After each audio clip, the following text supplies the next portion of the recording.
Hello my dear student, आपके अपने YouTube channel global science IQ में आप सभी लोगों का मैं हार्दिक स्वागत करती हूँ। आशा करती हूँ आप सभी लोग बहुत ही अच्छे होंगे और आपकी स्टडी भी बहुत ही अच्छी चल रही होगी। तो मैं दीक्षा यादव आज आपके लिए केमिस्ट्री की वीडियो नंबर 26 लेकर के आई हैं, जिसमें आज हम आपको द्रव्य का रासायनिक वर्गीकरण कराने वाले हैं, जिसके अंतर्गत आज हम आपको तत्व, धातु, अधातु, उपधातु, यौगिक, मिश्रण, समांगी मिश्रण, विषमांगी मिश्रण, इन सभी चीज़ों के बारे में जानकारी देने वाले हैं। इससे पहले हम आपको द्रव्य का जो भौतिक वर्गीकरण था वो कंप्लीट करा चुके हैं और आज की जो वीडियो है वो आपके एग्जाम के लिए मोस्ट इम्पॉर्टेंट होने वाली है, क्योंकि आपके एग्जाम में धातु, अधातु, उपधातु, यौगिक, मिश्रण, इन सभी टॉपिक से क्वेश्चंस पूछे जाते हैं। एक ही वीडियो में हम आपको कंप्लीट कराएंगे। इसी वीडियो के अंतर्गत इन सभी चीज़ों के बारे में आप सीखने वाले हैं। तो आप सभी लोग इस वीडियो को बिल्कुल भी स्किप मत करना, अंत तक देखना और ज़्यादा से ज़्यादा अपने दोस्तों के साथ शेयर भी करना। और यदि आपको इन सभी वीडियो की PDF भी चाहिए तो आप टेलीग्राम चैनल को ज्वाइन कर सकते हैं, जिसका नाम है ग्लोबल साइंस IQ, जिसकी लिंक आपको नीचे डिस्क्रिप्शन में मिल जाएगी। तो फिर टाइम ना वेस्ट करते हुए चलते हैं आज के टॉपिक की तरफ। टॉपिक को स्टार्ट करने से पहले जो हमने आपको वीडियो नंबर 25 में एक क्वेश्चन होमवर्क में दिया था, उनका आंसर बता देते हैं। क्वेश्चन था कि N2+ आयन में अयुग्मित इलेक्ट्रॉनों की संख्या है। तो देखो N2+ आयन में अयुग्मित इलेक्ट्रॉनों की संख्या 1 है। इसका आंसर माननीय शशांक, अर्जुन वर्मा, आदेश कुमार, इन सभी बच्चों ने बिल्कुल सही दिया। Thank you. आप ऐसे ही कोशिश करते रहिए, आपका सिलेक्शन जरूर हो जाएगा। तो फिर बात करते हैं आज के टॉपिक पर। लिखा हुआ है द्रव्य का वर्गीकरण, क्लासिफिकेशन ऑफ मैटर। देखो द्रव्य क्या होता है, द्रव्य को भौतिक संगठन के आधार पर कितने भागों में वर्गीकृत किया जाता है, मीन्स पदार्थ की कितनी अवस्थाएं होती हैं, इसके बारे में जानकारी हम आपको वीडियो नंबर 25 में दे चुके हैं। आप वहां जाकर के देख सकते हैं कि द्रव्य होता क्या है। जब तक आप उसके बारे में जानकारी नहीं लोगे, आपको इससे कोई, मैं कहने का मतलब है, ये कम वीडियो समझ में आए, क्योंकि जब आप द्रव्य का वर्गीकरण पढ़ रहे हो रासायनिक संगठन के आधार पर, तो आपको पहले द्रव्य का मतलब पता होना चाहिए। तो ये सब कुछ हमने आपको वीडियो नंबर 25 में बहुत ही अच्छे से समझाया है। लिखा हुआ है क्लासिफिकेशन ऑफ मैटर। तो देखो रासायनिक संगठन के आधार पर द्रव्य को निम्न प्रकार से वर्गीकृत किया जाता है। किसके आधार पर? रासायनिक संगठन के आधार पर। हम आपको केमिकल क्लासिफिकेशन के आधार पर द्रव्य का वर्गीकरण करके दिखाने वाले, बहुत ही इंपॉर्टेंट है। देख सकते हैं लिखा हुआ है द्रव्य जिसे कहा जाता है मैटर। इसे दो भागों में वर्गीकृत किया गया है, शुद्ध पदार्थ और अशुद्ध पदार्थ। ठीक है, शुद्ध पदार्थ को पुनः दो भागों में वर्गीकृत किया गया है, तत्व और यौगिक, जिसे एलिमेंट और कंपाउंड कहा जाता है। जबकि तत्व की बात की जाए तो इसे तीन भागों में वर्गीकृत किया गया है, धातु, अधातु और उपधातु, जिसे क्रमशः मेटल्स, नॉन मेटल और मेटलॉइड कहा जाता है। बात की जाए अशुद्ध पदार्थ की, तो अशुद्ध पदार्थ को एक भाग में वर्गीकृत किया गया है मिश्रण। हम मिश्रण कहें तब भी एक ही बात है, अशुद्ध पदार्थ कहें तब भी एक ही बात है। ठीक है, मिश्रण को दो भागों में वर्गीकृत किया गया है, समांगी मिश्रण और विषमांगी मिश्रण, होमोजीनियस मिक्सचर और हेटरोजीनियस मिक्सचर। आई होप आपको ये टेबल समझ में आ रही होगी। यदि आप इस टेबल को समझ गए तो आप बहुत कुछ समझ जाओगे। हम आपको इसके पॉइंट भी डिस्कस करने वाले हैं। तो सबसे पहले हम इस एक टेबल को फिर से दोहरा देते हैं। देखो मैटर को दो भागों में वर्गीकृत किया गया, शुद्ध पदार्थ और अशुद्ध पदार्थ। जबकि शुद्ध पदार्थ को दो भागों में वर्गीकृत किया गया है, तत्व और यौगिक, एलिमेंट और कंपाउंड। एलिमेंट को पुनः तीन भागों में वर्गीकृत किया गया, मेटल्स, नॉन मेटल और मेटलॉइड, मीन्स धातु, अधातु और उपधातु। जबकि अशुद्ध पदार्थ की बात की जाए तो इसे मिश्रण कहा जाता है। मिश्रण को दो भागों में वर्गीकृत किया जाता है, होमोजीनियस मिक्सचर और हेटरोजीनियस मिक्सचर, मीन्स समांगी मिश्रण और विषमांगी मिश्रण। आई होप आपको अब तो समझ में आ ही गई होगी। अब एक एक पॉइंट पर हम डिस्कस करने वाले हैं। सबसे पहले हम पॉइंट उठाएंगे तत्व क्या है, मीन्स एलिमेंट क्या है।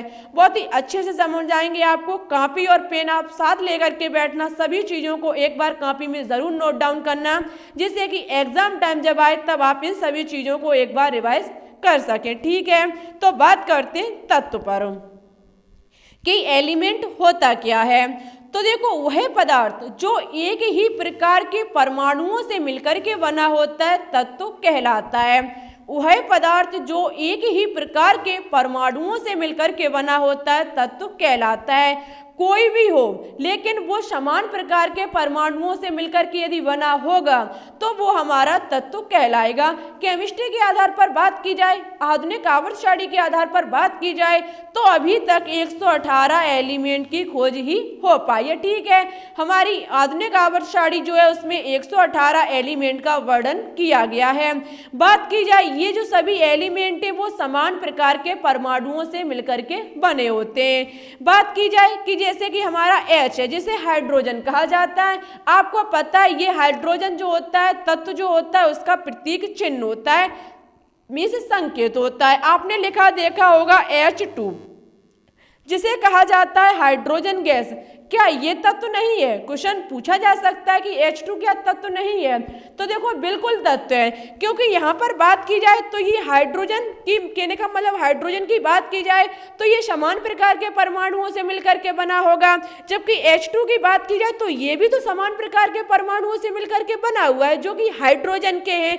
कोई दूसरा तो इसमें एलिमेंट दिया नहीं गया, यदि दूसरा दिया जाता तो यहाँ पर इसे तत्व नहीं माना जाता। ठीक है, क्योंकि H2 की बात की जाए तो H2 जो है वो हाइड्रोजन से मिलकर के बना हुआ है। यहाँ पर हाइड्रोजन के दो परमाणु हैं, मीन्स ये समान प्रकार के परमाणु से ही मिलकर के बना हुआ है जो कि हाइड्रोजन के ही है। चाहे H लिखा हुआ हो चाहे H2 लिखा हुआ हो, बात एक ही है, मीन्स ये दोनों हमारे एलिमेंट ही कहे जाएंगे। ठीक है, आई होप आपको समझ में आ गया होगा। यदि बात की जाए हाइड्रोजन सल्फर सोना कोई भी हो सकता है, 118 एलिमेंट से कोई भी एलिमेंट हो सकता है। ठीक है, लेकिन वह समान प्रकार के परमाणुओं से मिलकर के बना होना चाहिए। यदि हमारा O है, यदि हम इसे O2 कह दें, ये भी हमारा तत्व कहा जाएगा और ये भी कहा जाएगा, क्योंकि ये भी ऑक्सीजन के परमाणुओं से मिलकर के बना हुआ है, तो ये भी ऑक्सीजन के ही परमाणुओं से मिलकर के बना हुआ है। ठीक है, जहां पर 2 ऑक्सीजन के परमाणु ले लिए गए। अब याद रखना, तत्व जो होते हैं उन्हें 3 भागों में वर्गीकृत किया गया है, धातु, अधातु और उपधातु। चर्चा करेंगे धातु पर। ठीक है, लिखा हुआ है धातु जिसे कहा जाता है मेटल्स, कि ये होता क्या है। तो देखो, वे तत्व जो एक या एक से अधिक इलेक्ट्रॉन त्याग कर धनायन मीन्स पॉजिटिव आयंस बनाने की प्रवृत्ति रखते हैं धातु कहलाते हैं।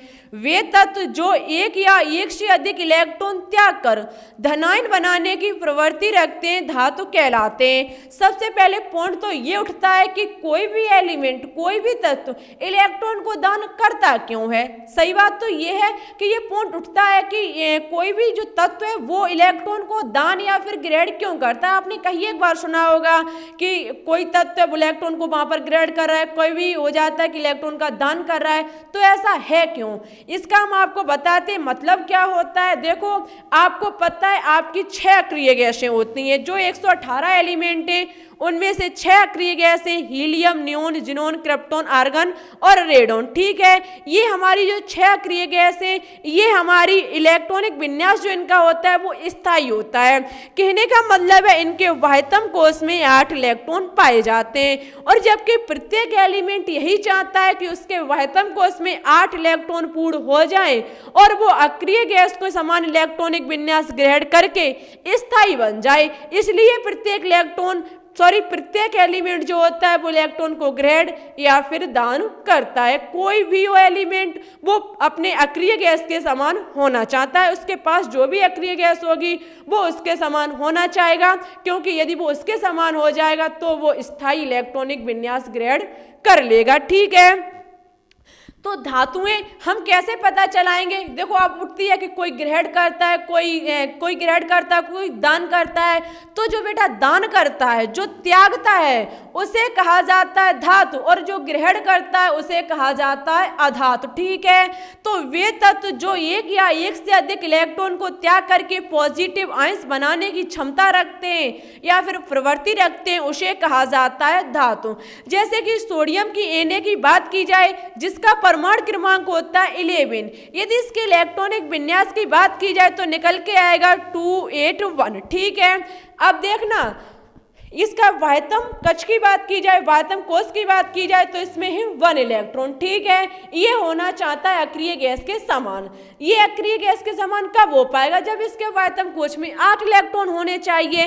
तो ये क्या करेगा? या तो ये 1 इलेक्ट्रॉन का दान कर दे तो इसके वाह्यतम कोश में 8 इलेक्ट्रॉन हो जाएंगे, या फिर ये कहीं से 7 इलेक्ट्रॉन को ग्रहण कर ले, तब भी इसके वाह्यतम कोश में कितने इलेक्ट्रॉन हो जाएंगे? 8 इलेक्ट्रॉन हो जाएंगे। तो इसके लिए सरल क्या पड़ेगा? आप खुद देख सकते हैं, 7 इलेक्ट्रॉन को ग्रहण करना है, फिर 1 को दान करना है। इसके लिए सरल पड़ेगा 1 को दान करना। और एक बात का विशेष ध्यान रखना, यदि किसी भी एलिमेंट के, किसी भी तत्व के वाह्यतम कोश में 4 से कम इलेक्ट्रॉन है तो वो दान करेगा, और उसके वाह्यतम कोश में यदि 4 से अधिक है तो वो ग्रहण करेगा इलेक्ट्रॉन को, और वाह्यतम कक्ष में अपने 8 इलेक्ट्रॉन पूर्ण कर लेगा। यदि यहाँ से जो आपका जो सोडियम है वो 1 इलेक्ट्रॉन को दान कर लेगा, और इसके वाह्यतम कोश में 8 इलेक्ट्रॉन बच जाएंगे, जो आपकी न्यून अक्रिय गैस, जिसका परमाणु क्रमांक होता है 10, उसके समान इलेक्ट्रॉनिक विन्यास ग्रहण कर लेगी। ठीक है, और ये भी न्यून के समान स्थायी हो जाएगी। इसलिए कोई भी तत्व इसलिए ही इलेक्ट्रॉन को दान या फिर ग्रहण करती है।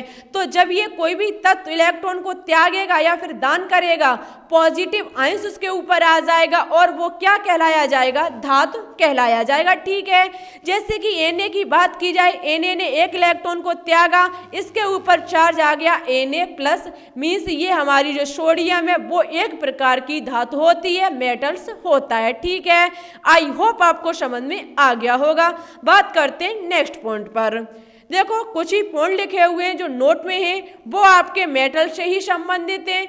इन्हें धन विद्युतीय तत्व भी कहते हैं। किन्हें? धातुओं को, क्योंकि इनके ऊपर प्लस चार्ज आ जाता है, इसलिए इन्हें धन विद्युतीय तत्व भी कहा जाता है। और साधारण ताप पर Hg, आपकी जो Hg जो ये आपका पारा है, ये सभी साधारण ताप पर मरकरी को छोड़ करके सभी धातुएं ठोस होती हैं। देखो जितनी भी आपकी जो धातुएं, जितने भी आपके एलिमेंट जो धातुएं कहे जाते हैं, वो सभी ठोस अवस्था में होते हैं। उनका जो स्टेट होता है वो सॉलिड होता है। लेकिन एक पॉइंट लगा हुआ है मरकरी को छोड़ करके। मरकरी एक धातु होने के बावजूद भी किस में पाई जाती है? द्रव अवस्था में। मीन्स इसकी जो स्टेट होती है वो लिक्विड होती है, जबकि सभी धातुएं जो होती हैं वो ठोस अवस्था में पाई जाती हैं। ये एक अपवाद स्वरूप पॉइंट लिखा हुआ है। ठीक है, Hg को छोड़ करके सभी धातुएं ठोस होती हैं। आगे लिखा हुआ है धातुएं आघात वर्धनीय, तन्य तथा धात्विक चमक वाली होती हैं। जो आपकी धातुएं होती हैं उनमें ये 3 गुण पाए जाते हैं, आघात वर्धनीय का, तन्य का और धात्विक चमक का। अब बात है कि ये आघात वर्धनीय क्या होता है? तो देखो जब धातुओं को पीट पीट करके चादर के रूप में कर लिया जाता है तो उनके इस गुण को कहा जाता है आघात वर्धनीय। मीन्स धातुओं को पीट पीट करके चादर के रूप में परिवर्तित करना ही कहलाता है आघात वर्धनीय। जबकि तन्य की बात की जाए तो धातुओं को पीट पीट कर पतले तारों के रूप में खींच लेना ही कहलाता है उनका ये गुण तन्य। ठीक है, तन्य का मतलब होता है कि धातुओं को पतले पतले तारों के रूप में खींच लेना, जबकि आघात वर्धनीय का मतलब होता है चादरों के रूप में कर लेना। धात्विक चमक वाली, इनमें चमक होती है किनमें? धातुओं में। ठीक है, और धातुएं ऊष्मा तथा विद्युत की सुचालक होती हैं। जितनी भी आपकी धातुएं हैं ये सभी विद्युत की सुचालक होती हैं। मीन्स इसमें विद्युत धारा प्रभावित की जा सकती है, जैसे कि आपकी सोडियम है, आयरन है, कॉपर है, सोना है, चांदी है, प्लेटिनम है, कोई भी हो, सभी धातुएं जो हैं उनमें विद्युत धारा का प्रभाव हो सकता है। ठीक है, बात करते हैं नेक्स्ट पॉइंट पर।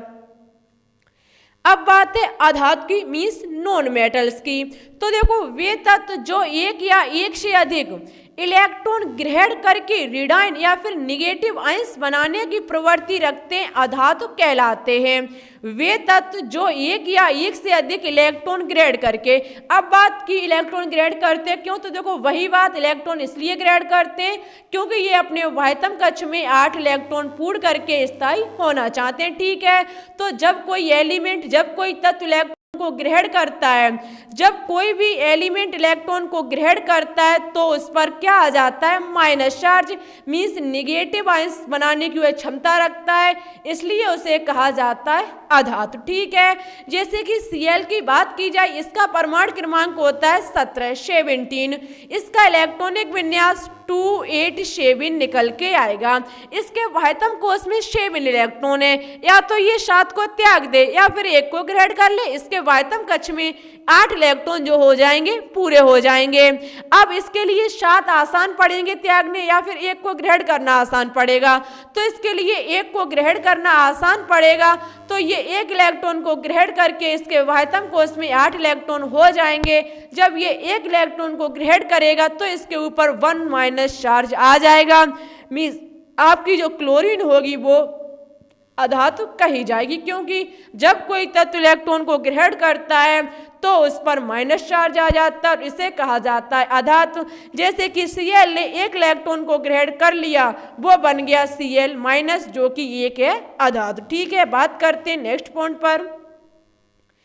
कुछ नोट में पॉइंट है कि इन्हें ऋण विद्युतीय तत्व भी कहते हैं। किन अधातुओं को, अधातुओं को ऋण विद्युतीय तत्व भी कहा जाता है, और ये तत्व तीनों अवस्थाओं ठोस, द्रव और गैस में पाए जाते हैं। जो आपकी अधातुएं होती हैं, ये इनके जो अधातुओं के जो तत्व हैं वो ठोस के रूप में भी हो सकते हैं, कुछ द्रव के रूप में भी होते हैं और कुछ गैस के रूप में भी पाए जाते हैं। ठीक है, अधातुएं जो होती है वो चमकहीन होती है, इनमें कोई भी चमक नहीं होती है, और ये भंगुर होते हैं। भंगुर का मतलब होता है कि जब इन्हें हथौड़े से पीटा जाएगा तो ये छोटे छोटे टुकड़ों में टूट जाते हैं। ठीक है, जब अधातुओं को पीटा जाता है तो ये छोटे छोटे टुकड़ों में टूट जाते हैं, मींस अधातुएं जो होती हैं वो भंगुर होती हैं। आगे पॉइंट लिखा हुआ है कि अधातुएं ऊष्मा तथा विद्युत की कुचालक होती हैं। अधातुएं जो होती हैं वो विद्युत का अपने में चालन नहीं कर पाएंगी, मींस कुचालक होती हैं, इनमें विद्युत धारा का प्रभाव नहीं हो सकता है। लेकिन एक अपवाद स्वरूप है ग्रेफाइट। ग्रेफाइट एक अधातु होने के बावजूद भी इसमें विद्युत धारा का प्रभाव हो सकता है। बहुत सारी अधातुएं होती हैं आपकी, सल्फर है, कार्बन है, हाइड्रोजन है, ऑक्सीजन है, नाइट्रोजन है, ब्रोमीन है, क्लोरीन है, आयोडीन है, सभी हमारी अधातुएं ही होती हैं। हमने जब आपको मोज़ले नामक वैज्ञानिक द्वारा दी गई आधुनिक आवर्त सारणी का वर्णन कराया था, वहाँ बहुत ही अच्छे से समझाया था कि कौन सी धातुएं, कौन सी अधातुएं और कौन सी अर्धधातुएं। ठीक है, बात करते हैं नेक्स्ट पॉइंट पर। नेक्स्ट लिखा हुआ है उपधातु। मेटलॉइड क्या होता है, तो देखो वे तत्व जिनमें धातु एवं अधातु दोनों के गुणधर्म पाए जाते हैं उपधातु कहलाते हैं। ऐसे तत्व जिनमें धातु और अधातु दोनों के गुण पाए जाते हैं वो हमारे कहलाते हैं उपधातु। जैसे कि आर्सेनिक हुआ, जर्मेनियम हुआ और एंटीमनी हुई, ये और भी हमारी उपधातु हैं जो धातु और अधातु दोनों के गुणधर्म रखते हैं। इनमें धातु के भी गुण होते हैं, कुछ अधातु के भी होते हैं, इलेक्ट्रॉन को दान भी कर सकते हैं, ग्रहण भी कर सकते हैं। ये हमारे जो तत्व होते हैं उन्हें कहा जाता है उपधातु। ठीक है, बात करते हैं नेक्स्ट पॉइंट पर। आगे लिखा हुआ है यौगिक कंपाउंड्स क्या होता है, बहुत ही इंपॉर्टेंट है, ध्यान से सुनना। वही शुद्ध पदार्थ जो 2 या 2 से अधिक तत्वों के निश्चित अनुपात में रासायनिक संयोग से बनता है यौगिक कहलाता है। वही शुद्ध पदार्थ जो 2 या 2 से अधिक तत्वों के निश्चित अनुपात में रासायनिक संयोग से बनता है यौगिक कहलाता है। हम अपनी भाषा में यदि इसे कहना चाहें तो कह सकते हैं 2 या 2 से अधिक तत्वों के निश्चित अनुपात को यौगिक कहा जाता है। कहने का मतलब है इसमें 2 यौगिक 2 से कम नहीं होंगे, या तो 2 होंगे या फिर 2 से अधिक होंगे, लेकिन जो वो यौगिक होंगे उनका अनुपात जो होगा वो निश्चित होगा। जैसे कि जल की बात की जाए तो H2O जो वो यौगिक है जिसमें हाइड्रोजन के 2 अणु और ऑक्सीजन का 1 अणु पाया जाता है। जहां पर हाइड्रोजन के 2 और ऑक्सीजन का 1 अणु होगा वहां पर जल का निर्माण हो जाएगा। जल कहीं से भी लाया जाए, चाहे कुएं से लाया जाए, चाहे बरसात का जल हो, चाहे नल से निकाला जाए, चाहे समर से निकाला जाए, जल जल ही होगा। और जल जो होगा वो हाइड्रोजन के 2 अणु और ऑक्सीजन के 1 अणु से मिलकर के बना होगा। मीन्स यौगिक जो होते हैं उनमें जो तत्व या फिर कोई भी पदार्थ हो सकते हैं, जो हमारी ये कि यौगिक होते हैं वो ऐसे शुद्ध पदार्थ होते हैं जिनमें तत्वों का जो अनुपात होता है वो निश्चित होता है। इनका जो रेशियो होता है, अनुपात जो होता है वो निश्चित होता है। ठीक है, आगे बात करते हैं। आगे लिखा हुआ है मिक्सचर मीन्स मिश्रण। तो देखो, 2 या 2 से अधिक तत्वों या यौगिकों का किसी भी अनुपात में मिला देने पर प्राप्त द्रव्य मिश्रण कहलाता है। 2 या 2 से अधिक तत्वों या फिर यौगिकों को हम किसी भी अनुपात में मिला दें, उनका जो रेशियो होना चाहिए, जो अनुपात होना चाहिए वो अनिश्चित होना चाहिए। तो ऐसे द्रव्य को, ऐसे पदार्थ को कहा जाता है मिश्रण। मीन्स इनकी जो मिश्रण होते हैं उनका कोई भी अनुपात निश्चित नहीं होता है। जैसे कि आपने सुना होगा शरबत। शरबत जो होता है वो चीनी और पानी का मिश्रण होता है। चीनी और पानी को जब मिलाया जाता है तो उसे तौला नहीं जाता। कहने का मतलब है अंदाजे से ही काम किया जाता है। चीनी और जो आपका जल होगा वो अंदाज से मिला करके ही शरबत का निर्माण किया जाता है। इसे ही कहा जाता है एक प्रकार का ये मिश्रण है। शरबत का बनना एक प्रकार का समांगी मिश्रण है। ठीक है, तो मिश्रण में ये पॉइंट याद रखना कि यौगिकों को या फिर तत्वों को मिलाया जाता है तो अनिश्चित अनुपात लिया जाता है। इनका कोई भी रेशियो समान नहीं होता है। जैसे कि वायु की बात की जाए, वायु में आपने देखे होंगे बहुत सारे आपकी hydrogen gas, nitrogen gas, carbon dioxide gas, carbon monoxide gas इत्यादि चीजों का मिश्रण होता है। लेकिन ये जो मिश्रण है वो निश्चित नहीं है। जैसे कि दूध है आपका और आपका समुद्री जल है, बहुत सारी चीजें जहाँ पर रेशियो समान नहीं है, अनुपात समान नहीं है, इस चीज को कहा जाएगा मिश्रण। ये 2 प्रकार के होते हैं, समांगी मिश्रण और विषमांगी मिश्रण। सबसे पहले हम आपको होमोजीनियस मिक्सचर मीन्स समांगी मिश्रण के बारे में जानकारी देने वाले हैं। वह मिश्रण जिसके प्रत्येक भाग का संगठन तथा गुण समान होते समांगी मिश्रण कहलाता है। वह मिश्रण जिसके प्रत्येक भाग का संगठन तथा गुण समान होते समांगी मिश्रण कहलाते हैं। जैसे कि वायु हुआ, O2 + N2 + CO2 इत्यादि का मिश्रण होता है। जल में नमक और मिश्रात। देखो होता क्या है, समांगी मिश्रण आपको पता है यौगिक और तत्व मिले होंगे वो निश्चित अनुपात में नहीं मिले होंगे, लेकिन इनके संगठन एक दूसरे में वितरित हो जाए, मीन्स इस प्रकार से वितरित हो जाए, इस प्रकार से मिल जाए कि इन्हें पुनः अपनी पहली वाली अवस्था में न बदला जा सके। एक दूसरे में इनका जो संगठन है और गुण है वो एक समान हो जाए। जैसे जल प्लस चीनी को मिलाने से शरबत बन जाता है, तो शरबत में हम चीनी और जल को जो मिलाए हैं उन्हें हम पुनः चीनी और जल में परिवर्तित नहीं कर पाएंगे। इस चीज को कहा जाएगा समांगी मिश्रण। इसके संगठन जब हम 2 कणों को मिलाते हैं तो उनका जो संगठन और गुणधर्म है वो एक समान प्रकार से हो जाते हैं, तो इसे कहा जाता है समांगी मिश्रण। जैसे कि वायु, हवा चल रही है, हवा में बहुत सारी गैसें होती हैं, क्या हम उन गैसों को अलग कर सकते हैं? नहीं कर पाएंगे। इसको कहा जाएगा समांगी मिश्रण है। ठीक है, जल में नमक को घोल दिया जाए तो उन्हें अलग करना नामुमकिन काम है। आपकी जो मिश्र धातुएं होती हैं वो भी समांगी मिश्रण के अंतर्गत ही आती हैं। बात करते हैं नेक्स्ट पॉइंट पर। आगे लिखा हुआ है हेटेरोजीनियस मिक्सचर मीन्स विषमांगी मिश्रण। वह मिश्रण जिससे विभिन्न भागों का संगठन और गुण समान नहीं होते विषमांगी मिश्रण कहलाते। वह मिश्रण जिसके विभिन्न भागों का संगठन और गुण समान नहीं होते। कहने का मतलब है जब हम किसी ऐसे मिक्सचर को लें जो 2 या 2 से अधिक पदार्थों या फिर यौगिकों से मिलकर के बना हो, लेकिन उनका संगठन और गुणों पे एक दूसरे में वितरित ना हुए हैं, मतलब समान ना हुए हों, तो ऐसे मिक्सचर को कहा जाता है विषमांगी मिश्रण। जैसे कि किसी भी दाल में आप कंकड़ को डाल दो तो हम कंकड़ को भी अलग कर लेंगे और दाल को भी अलग कर लेंगे, मीन्स ये हमारा विषमांगी मिश्रण है जिसमें 2 या 2 से अधिक तत्व, यौगिक या फिर पदार्थ के मिश्रण को जो उनका मिश्रण होना होना चाहिए वो एक दूसरे में घुले ना, वितरित ना हो, उनका संगठन और गुण जो है वो समान नहीं होते, इसे कहा जाता है विषमांगी मिश्रण। जैसे कि बालू और लोहे के बुरादे का मिश्रण, ठीक है, बालू में यदि लोहे का बुरादा मिला दिया जाए तो वो एक दूसरे जो है वो घुलेंगे नहीं, एक आपस में इनके गुण वितरित नहीं होंगे, अलग अलग ही बने रहेंगे, ठीक है, इसे कहा जाता है विषमांगी मिश्रण। आई होप आपको समझ में आ गया होगा। यदि आज की पढ़ाई हुई सारी चीजें आपको समझ में आ गई हो तो प्लीज कमेंट बॉक्स में कमेंट करके जरूर बताएं, वीडियो कैसी लगी जरूर बताएं, और ज्यादा से ज्यादा इस वीडियो को अपने दोस्तों के साथ शेयर भी करें। एक क्वेश्चन हम आपके लिए होमवर्क में लेकर के आए हैं जिसका आंसर आपको मेरे कमेंट बॉक्स में देना होगा कि निम्न सूचियों को सम्मिलित कीजिए।